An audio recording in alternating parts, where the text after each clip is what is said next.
Huling namataan yung sentro ni Typhoon Opong kaninang alas 4 ng umaga sa layong 505 kilometers kanluran ng Indang sa area ng Cavite.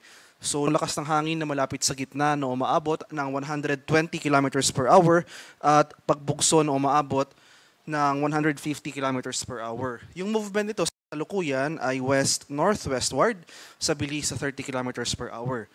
So, yung umaga or tanghali nasa labas na ito ng ating par. At for today, kahit papalayo na itong si Opong sa ating bansa, makakaranas pa rin tayo ng makulimlim na panahon at mga kalat-kalat na pag-ulan at thunderstorms dito sa area ng Metro Manila, Ilocos Region, sa bahagi ng Central Luzon, Calabarzon at Mimaropa. Dahil naman sa habagat, makakaranas rin tayo ng mga pag-ulan.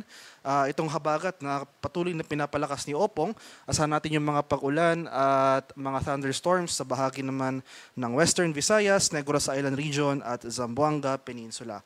Sa nalalabing bahagi ng ating bansa, sa rest of Luzon, Visayas, and Mindanao, so more in particular, itong central and eastern sections ng mga lugar na ito, asahan natin ang mas maaliwalas sa panahon ngayong araw. Generally improving weather conditions at may chance pa rin ng mga localized thunderstorms.